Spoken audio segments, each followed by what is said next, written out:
In triangle ABC, the measure of angle C is 90 degrees and the length of AB is 30. If cosine of A equals to 5 over 6, what is the length of AC? Since one of the angles is 90 degrees, triangle ABC must be a right triangle.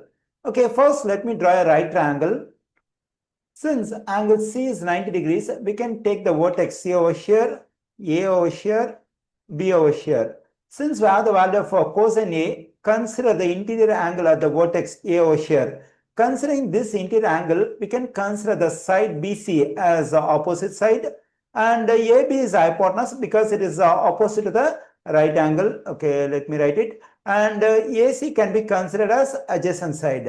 And we have the length of AB, that is 30. Here AB is the hypotenuse, that is the length of the hypotenuse is 30. Now let me consider this stuff, that is cosine of A equals to 5 over 6. According to Secato, the formula to find the value of trigonometric ratio cosine in a right triangle is adjacent side over hypotenuse. Let me write it. Okay, from the terms of the ratio over here, to get the length of the adjacent side and hypotenuse, we have to multiply the terms by the same non-zero positive number, say x. When I multiply this 5 by x, I am getting 5x.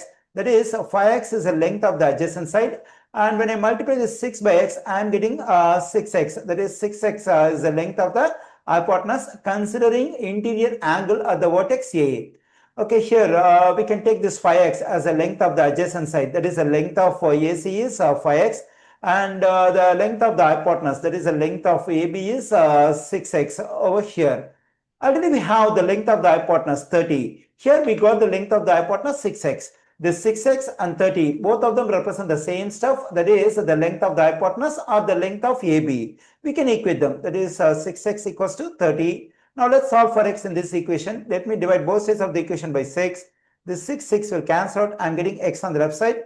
On the right side, when I divide 30 by 6, I am getting 5. Okay, here I got the value of x, that is 5. Now to get the length of AC, we have to plug in this value 5 for x over here. So the length of AC equals to, we have 5x.